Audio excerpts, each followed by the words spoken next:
3 दिन बाद हम देखते हैं सारी बड़ी ऑर्गेनाइजेशन के रैंक 4 के मेंबर आपस में मीटिंग कर रहे होते हैं। योजी बोलता है कि हमें जो इन्फॉर्मेशन ओसिड प्लान से मिली है वो मैं तुम्हें बता सकता हूँ, पर उसके लिए मेरी एक शर्त है। विंड गॉड योजी को मक्खन लगाता है। वो बोलता है कि हम तो बाहर के नहीं है, तुम हमें तो बता ही सकते हो ना। योजी बोलता है कि जजमेंट केओसी के अंदर भी आना चाहती है। बेबल बोलता है कि जजमेंट तो काफी ज्यादा चालाक है, ये धीरे धीरे करके एक और बड़ा समुद्र का हिस्सा मांग रही है। विंड गॉड बोलता है कि ब्रदर योजी पहले से ही हमारे 15 आइलैंड आपकी जजमेंट के नाम पे है, और आखिर बेबल और जिनियन तुम क्या दोगे जजमेंट को। जिसके बाद हमें दिखाया जाता है जाओ जिनियन को, जो कि बोलती है कि मैं कुछ टाइम के लिए तुम्हें केओस सी के अंदर कंट्रोल दे सकती हूँ, और उतने टाइम में जजमेंट चाहे वहाँ पे कुछ भी करना चाहे वो कर सकती है। योजी बोलता है कि तुम्हें क्या लगता है कि जजमेंट को कितना टाइम मिलना चाहिए। बेबल बोलता है कि 1 साल तुम्हारे लिए कैसा है, क्योंकि केओस सी का जो लॉर्ड है वो तुम्हारे लिए काफी ज्यादा दिक्कत देगा, और उस इंसान को बाहर की दुनिया से कुछ भी लेना देना नहीं है, उसे सिर्फ सुंदर लड़कियां पसंद है और काफी सारा पैसा पसंद है। जिनियन बताती है कि केओसी के लोग पहले ऐसे नहीं थे, पर जब से उन्हें वो लॉर्ड मिला है तो वो भी उसी के जैसे बनने लग गए हैं। योजी बोलता है तो क्या हमारा काउंटडाउन अभी स्टार्ट हो गया है। तो विंडगॉर बोलता है कि पहले हम लोग फाइट खत्म कर ले, उसके बाद उन लोगों का काउंटडाउन स्टार्ट होगा। जिनियन कंसर्न दिखाते हुए बोलती है कि अगर ये लड़ाई चलती रही तो वो क्या करेंगे। योजी बोलता है कि तुम चिंता मत करो, जजमेंट के लिए 1 साल काफी ज्यादा है, उन्हें तो सिर्फ आधा साल लगेगा। बेबल बोलता है कि 1 साल मतलब 1 साल, जब ये वॉर खत्म हो जाएगी तो हम तुम्हारा काउंटडाउन स्टार्ट कर देंगे। जिनियन बोलती है कि ये सब तो ठीक है, तुम्हें पता है ना केओसी का लॉर्ड काफी ज्यादा दिक्कत देगा तुम लोगों को।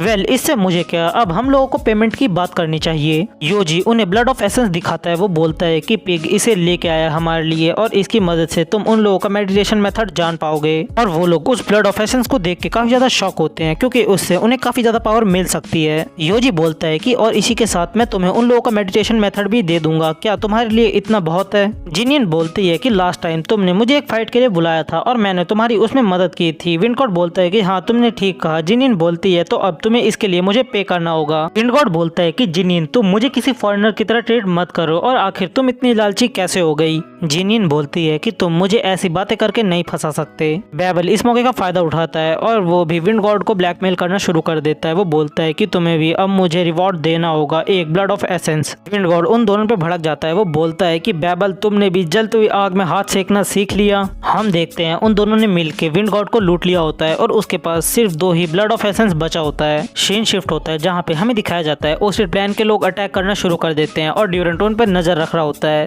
जनरल चीफेंग बोलता है कि बैटल स्टार्ट हो गई है, और मर्सिनरी यूनियन बोल रही है कि अगर वो आगे जाना चाहते हैं तो वो जा सकते हैं। ड्यूरेंट बोलता है कि उसे कुछ ऐसा करना होगा जिससे ओसिड प्लान का काफी ज्यादा नुकसान हो। ड्यूरेंट उन्हें ऑर्डर देता है कि वो मर्सिनरी यूनियन के भरोसे नहीं रह सकते, इसलिए उनकी जैसी रिदम चल रही है और वो वैसे ही चलेंगे और सेम स्पीड पे आगे बढ़ेंगे। ड्यूरेंट बोलता है कि मुझे पता है कि मर्सिनरी यूनियन अपने लोगों को बचाना चाहती है, और बहुत जल्दी सिटी का लॉर्ड एक इलीट टीम भेजेगा जो उन्हें रेस्क्यू कर सके। जनरल चीफेंग बोलता है कि लॉर्ड ड्यूरेंट मैं अब आपकी बात समझ गया हूँ। ड्यूरेंट काफी चालाकी से मर्सिनरी यूनियन को रेड फ्रॉस्ट आइलैंड में भेज देता है, ताकि वो लोग वहाँ जाके मर जाए और उनके काफी सारे स्ट्रॉन्ग एबिलिटी यूजर चले जाएं। हम देखते हैं बैटल शिप्स को जो कि रेड फ्रॉस्ट आइलैंड के लिए निकल जाती है। जिसके बाद सीन शिफ्ट होता है। हमें दिखाया जाता है एक मॉन्स्टर को जिसका नाम होता है ग्रैंथम। वो ह्यूमंस का मजाक उड़ाते हुए बोलता है कि जब भी वो लोग बीस्ट को फेस करते हैं तो उन्हें काफी ज्यादा पावर्स लगती है उन्हें हराने के लिए, और वो काफी ज्यादा वीक भी हैं। जिसके बाद हमें दिखाया जाता है दूसरे मॉन्स्टर को जिसका नाम होता है पैट्रिक। वो बोलता है कि लॉर्ड ग्रैंथम हम लोग उस जगह पे पहुंच गए हैं, क्या अब हम लोग उन्हें मारना शुरू कर दें।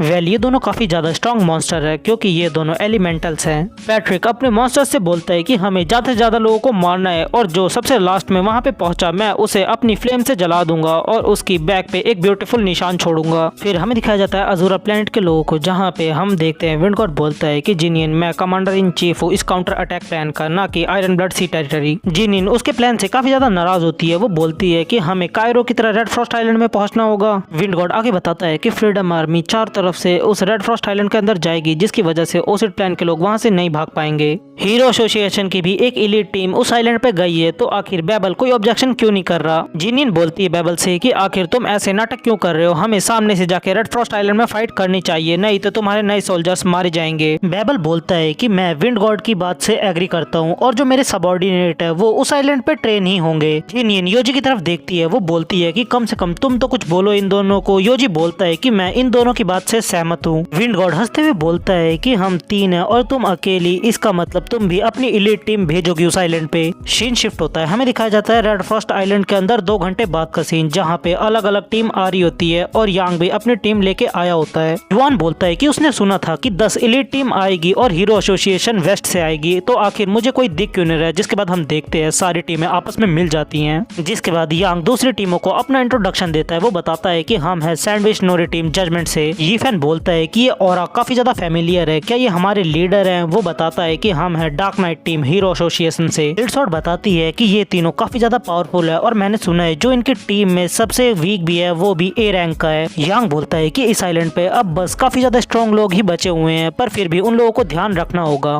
और इन लोगों को नहीं पता कि ओसिड प्लान के स्ट्रॉन्ग एबिलिटी यूजर इस फाइट में पार्टिसिपेट करेंगे। यांग सभी लोगों को रोक देता है। वो बोलता है कि ये मर्सिनरी गिल्ड का बेस है और अब हम लोगों को फाइट के लिए तैयार हो जाना चाहिए। सब लोग फाइट के लिए रेडी हो जाते हैं। युवान अपनी वुल फॉर्म में आता है और सील्ड स्वॉर्ड भी अपनी सेक्रेड सील्ड की फॉर्म में आ जाती है। पर कंपनी यूनियन से वुल्फ फैंग का टीम लीडर बोलता है कि तुम लोग यहीं पे रुको, उन लोगों को मैं ही खत्म कर दूंगा। आयरन ब्लड आर्मी की तरफ से ब्राइट एनर्जी टीम आती है और उसकी लीडर बोलती है कि बर्डमैन तुम चुप रहो, नहीं तो मैं तुम्हें पका के खा जाऊंगी। बर्डमैन को उसकी ऐसी बात सुन के काफी ज्यादा गुस्सा आ जाता है। वो बोलता है कि अभी तुमने क्या कहा। ब्राइट एनर्जी बोलती है कि बर्डमैन क्या तुम मुझसे लड़ना चाहते हो, और वो दोनों फाइट करने लगते हैं आपस में। उन दोनों की टीम के लोग उन दोनों को रोक रहे होते हैं आपस में लड़ने से, और हम देखते हैं उन लोगों के लीडर जब अंदर से ये सब देख रहे होते हैं तो विंड गॉड बोलता है कि मुझे कैसे पागल लोग मिले हैं। यांग बोलता है कि क्या तुम दोनों बाद में लड़ सकते हो, नहीं तो वो लोग यहाँ से भाग जाएंगे। हम देखते हैं बर्डमैन इसका फायदा उठाता है और वो मर्सिनरी गिल्ड के बेस के अंदर घुस जाता है, और हम देखते हैं वहाँ पे एक मॉन्स्टर को जो कि उससे डर के भाग रही होती है, और बर्डमैन इसका फायदा उठा लेता है। वो अपनी स्पीड की मदद से उसे नॉकआउट कर देता है। बर्डमैन बोलता है कि तुम चिंता मत करो, मैं तुम्हें इतनी आसानी से नहीं मारूंगा। हम देखते हैं तभी वहाँ की दीवार तोड़ के पैट्रिक अंदर आ जाता है। वो बोलता है कि तुम मिस वेवे को छोड़ दो। बर्डमैन बोलता है तो क्या तुम इसे बचाना चाहते हो, तो तुम खुद ही क्यों नहीं आके बचा लेते। हम देखते हैं पैट्रिक उसकी ऐसी बात सुन के काफी ज्यादा गुस्सा हो जाता है। वो बोलता है कि मैं तुम्हें जान से मार दूंगा। बर्डमैन अपने पास से वेवे को दूर फेंक देता है उठा के, और वो उनकी तरफ बढ़ रहा होता है आगे। वो बोलता है कि तुम हमें ट्रैश बोल रहे हो, और तुम क्या हो आखिर। बर्डमैन जैसे ही पैट्रिक के पास पहुंचता है हम देखते हैं ग्रैंथम उसका फायदा उठाता है और वो उसे पंच कर देता है चालाकी से, जिसकी वजह से हम देखते हैं बर्डमैन एक ही पंच में नॉकआउट हो जाता है। ग्रैंथम बोलता है कि मैंने अभी अपनी पूरी पावर भी यूज नहीं करी और तुम अभी से हार मान गए। हम देखते हैं विंड गॉड घबरा जाता है। वो बोलता है कि रेड फ्रॉस्ट आइलैंड की सिचुएशन काफी चेंज हो गई है। जिनिन बोलती है कि तुम चिंता मत करो, मैं कुछ करती हूँ। जिसके बाद हम देखते हैं वो वहाँ से गायब हो जाती है। योजी बोलता है कि ये रैंक 4 की एबिलिटी यूजर है और अगर ये वहाँ पे पहुंच जाती है तो उन्हें ज्यादा दिक्कत नहीं आएगी। पैट्रिक बोलता है कि अभी तक तुमने अपने घुटनों पे आके जान की भीख नहीं मांगी, अगर तुम ऐसा करते हो तो शायद मैं तुम्हें छोड़ भी सकता हूँ। हम देखते हैं बर्डमैन बोलता है कि तुमने अभी अभी क्या कहा, कचरे के डब्बे। बर्डमैन अपनी स्पीड का फायदा उठाता है और वो ग्रैंथम का अटैक पैट्रिक को लगवा देता है। हम देखते हैं ग्रैंथम पैट्रिक को चिढ़ा रहा होता है कि वो कितना ज्यादा वीक है जो उससे पिट गया। जिसके बाद हम देखते हैं बर्डमैन और पैट्रिक की काफी ज्यादा इंटेंस फाइट होती है और पैट्रिक बर्डमैन को हरा देता है क्योंकि वो एक मॉन्स्टर होता है और उसके पास काफी ज्यादा एडवांटेज होता है। पैट्रिक बोलता है कि तुम एक स्ट्रॉन्ग वॉरियर तो, पर हमारी कॉम्बैट एबिलिटी का गैप काफी ज्यादा है और जैसा कि तुम हार चुके हो तो मैं तुम पे एहसान करता हूँ तुम्हें खा के। तभी उसके ऊपर ब्राइट एनर्जी अटैक कर देती है। ब्राइट एनर्जी बोलती है कि अगर तुमने हमारे अजूरा प्लेनेट के लोगों को खाने की कोशिश की तो मैं तुम्हारे दांत तोड़ के रख दूंगी। बर्डमैन काफी ज्यादा घायल होता है। वो बोलता है कि शायद मैं बच नहीं पाऊंगा। ब्राइट एनर्जी बोलती है कि तुम चुप करो और मुझे कोई रास्ता ढूंढने दो। जिसके बाद हम देखते हैं वो अपना सबसे पावरफुल अटैक करती है, जिसके बाद उसकी सारी एनर्जी चली जाती है। हम देखते हैं ग्रैंथम को उससे काफी ज्यादा फर्क पड़ता है, तो ब्राइट एनर्जी बोलती है कि शायद उसने इसे खत्म कर दिया। ग्रैंथम वापस से खड़ा हो जाता है। वो बोलता है कि मैं थोड़ा केयरलेस हो गया था जिसकी वजह से मैं भी मर सकता था। हम देखते हैं वो अपनी रेज फॉर्म में आ जाता है और सभी ह्यूमंस के ऊपर अटैक करना शुरू कर देता है,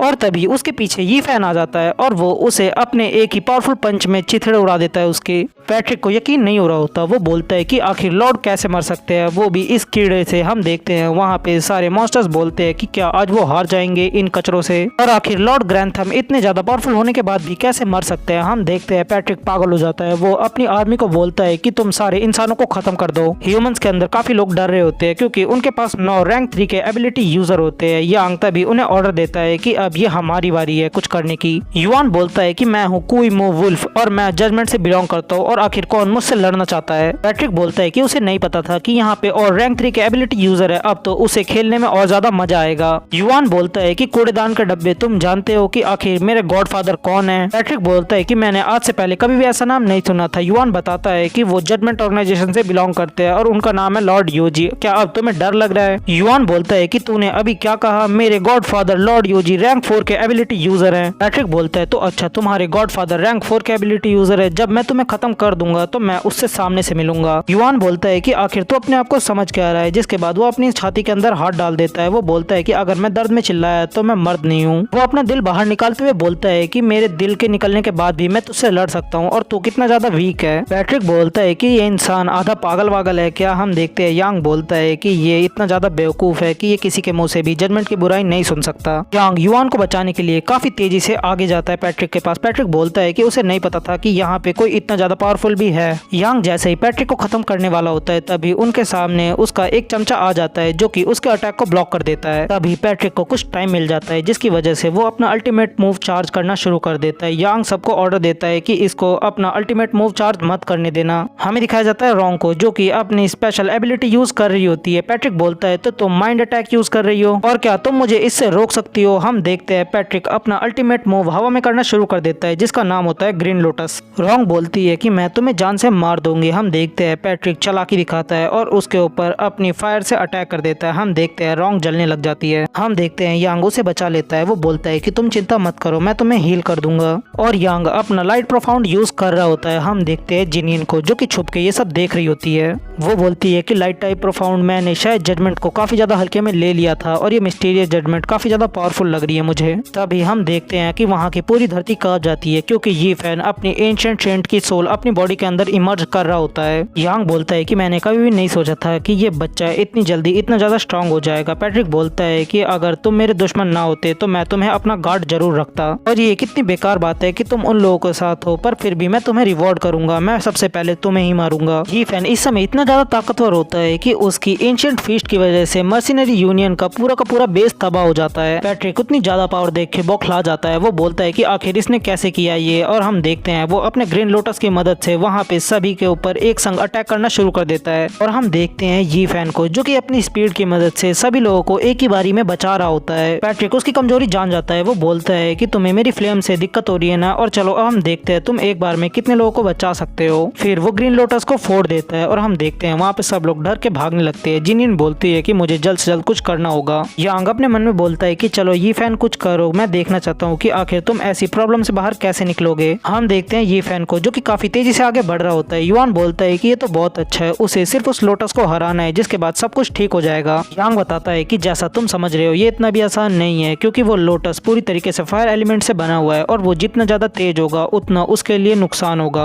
और ये ब्लास्ट भी हो सकता है। पर ये फैन मैं तुम पे भरोसा करता हूँ, तुम्हारे जजमेंट पे भी। हम देखते हैं ये फैन को जो कि उस ग्रीन फ्लेम से जलने लग जाता है और उसके ऊपर पैट्रिक हंस रहा होता है जोर जोर से। वो बोलता है कि ये ह्यूमंस कितने ज्यादा बेवकूफ होते हैं और इन्हें लड़ाई का बिल्कुल भी एक्सपीरियंस नहीं होता। हम देखते हैं ये फैन को जो कि अपनी एंशिएंट सेंट की बॉडी की वजह से बच जाता है। पैट्रिक बोलता है तुम उस चीज से तो बच गए पर तुम इस लोटस को कभी भी पंच नहीं कर पाओगे। ये फैन पैट्रिक को पूरी तरीके से गलत साबित कर देता है। हम देखते हैं वो उसके ग्रीन लोटस को बीच में से चीर देता है और वो अपनी पूरी जान से पैट्रिक को हिट करता है और पैट्रिक उसकी वजह से अधमरी हालत में पहुंच जाता है। वो मरते हुए बोलता है कि तुम एक स्ट्रॉन्ग वॉरियर हो और तुम्हारे हाथ से मरना मेरे लिए काफी ज्यादा रेपुटेशन की बात है और मिस वेवे मुझे माफ करना, मैं आपको बचा नहीं पाया। ये फैन अपने लोगों को बोलता है कि यही हमारे पास मौका है और तुम लोग सबको मार डालो। हम देखते हैं मॉन्स्टर्स बोलता है कि क्या तुम हम लोगों को मार सकते हो और तुम लोग देखना थोड़ी देर में हमारे और लोग यहाँ पे आने वाले हैं, फिर तुम क्या करोगे। जिनियन ओसिड प्लान के रैंक 4 के एबिलिटी यूजर्स को ढूंढ रही होती है। वो बोलती है कि उनके इतने सारे लोग मारे गए फिर भी वो लोग बाहर नहीं आ रहे। तभी उसके पीछे से आवाज आती है कि मैंने तुम्हें ढूंढ लिया, तुम रैंक 4 की एबिलिटी यूजर हो और मैंने कभी भी नहीं सोचा था कि यहाँ पे एक लड़की आएगी। जिनियन फिर एक फेरी के अंदर ट्रांसफॉर्म हो जाती है। वो बोलती है कि आखिर तुम कौन हो।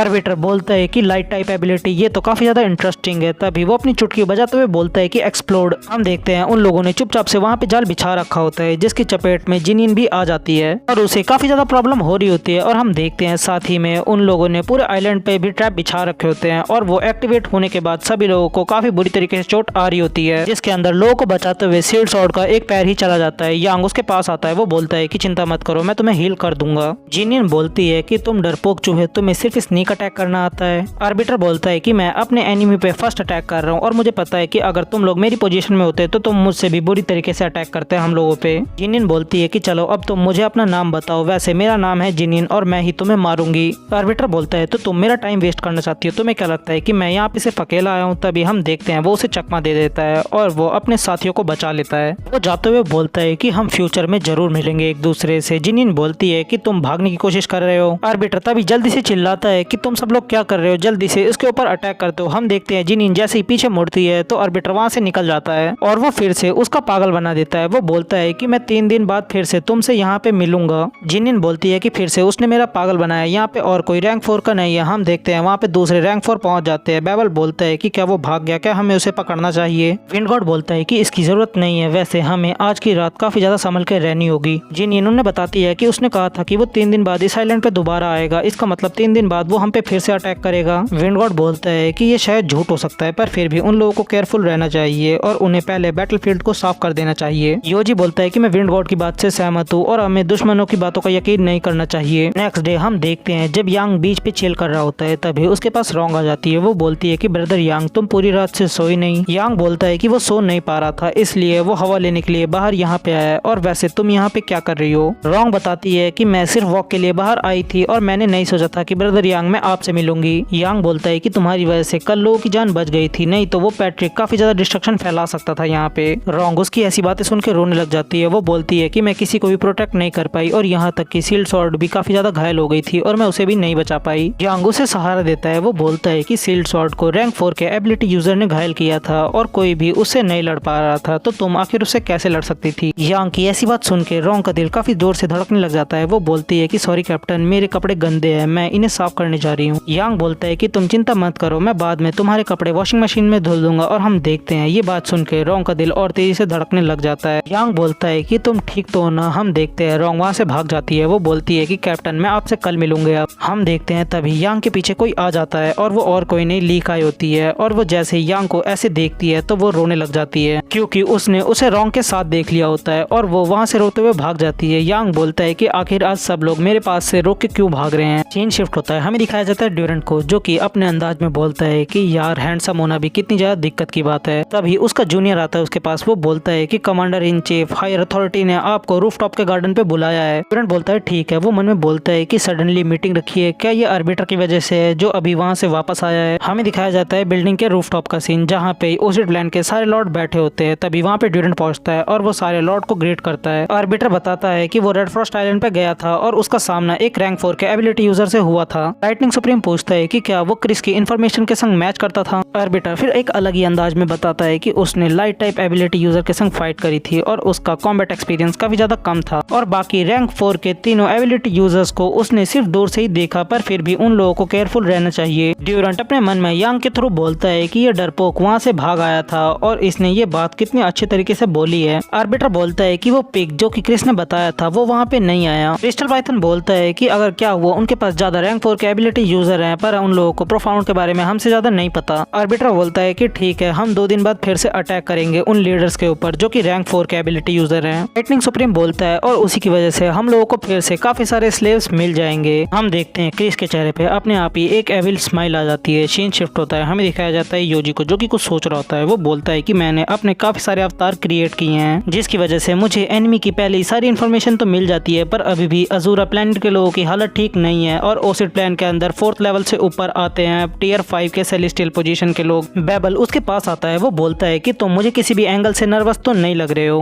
बेबल बोलता है कि शायद ये तुम्हारे लिए मुश्किल है क्योंकि मैंने भी आज से पहले काफी सारी बैटल्स में पार्टिसिपेट किया है और मुझे हर बैटल से पहले काफी ज्यादा नर्वस महसूस होता था। विंड गॉड बोलता है कि ब्रदर योजी थैंक्स जो आपने हमारी मदद की। योजी बोलता है कि हम लोग ह्यूमैनिटी के लिए फाइट कर रहे हैं इसलिए ये हम लोगों का फर्ज बनता है। विंड गॉड उसे शाबाशी देता है। वो बोलता है कि ब्रदर योजी अगर सब लोग आप जैसा सोचेंगे तो हमारे जीतने के चांसेस कितने ज्यादा बढ़ जाएंगे। योजी बोलता है कि एक तरफ इसके बेटे ओयांग जुआन को देखो जो कि कितना ज्यादा ऑनेस्ट है और एक तरफ इसके बाप को देखो जो कि कितना ज्यादा चालाक है। 2 दिन बाद देखते हैं हम जहाँ पे अजूरा प्लेनेट के लोग पेट्रोलिंग कर रहे होते हैं और वो बोलते हैं कि ओसिड प्लान के लोग नहीं आएंगे, शायद वो लोग डर चुके हैं और तभी उन लोगों के ऊपर कोई स्नीक अटैक कर देता है। हम देखते हैं वो अपने साथी से बोलता है कि कैप्टन मुझे प्लीज बचा लीजिए। तभी सी के अंदर से 3 बड़े क्रीचर बाहर आते हैं क्योंकि उन लोगों ने काफी ज्यादा प्लानिंग की होती है और उनके मॉन्स्टर्स का लीडर बोलता है कि ये कितने ज्यादा बेकार होते हैं, ये इतना आसान सा ट्रैप समझ नहीं पाए और वैसे तो वो रैंक 1 का एबिलिटी यूजर है पर फिर भी उसे मरना होगा क्योंकि वो तो एक मांस का टुकड़ा ही है ना इन लोगों के लिए। और तभी वो बोलता है कि उसे मार दो। हम देखते देखते हैं पानी के अंदर से एक शार्क बाहर आती है और उस सोल्जर को मार देती है। हम देखते हैं हमारे हीरोज ने इस बार काफी ज्यादा प्लानिंग की होती है और वो लोग भी समुद्र के अंदर से बाहर आते हैं और वो लोग भी घात लगा के बैठे होते हैं अपने शिकार के लिए। विंड गॉड बोलता है कि आखिरकार तुम लोग आ गए, अब तुम लोग मरोगे यहाँ पे। अजूरा प्लेनेट के लोग खुश हो जाते हैं। वो बोलते हैं कि ये तो हमारे रैंक 4 के एबिलिटी यूजर है और आज ये लोग इनका कचूमर निकाल देंगे, अब हम लोगों को डरने की जरूरत नहीं है। जिसके बाद हमें एक सीन दिखाया जाता है जहाँ पे ओसिड प्लैनेट के 4 रैंक 4 के एबिलिटी यूजर होते हैं और दूसरी तरफ अजूरा प्लैनेट के 4 रैंक 4 के एबिलिटी यूजर होते हैं।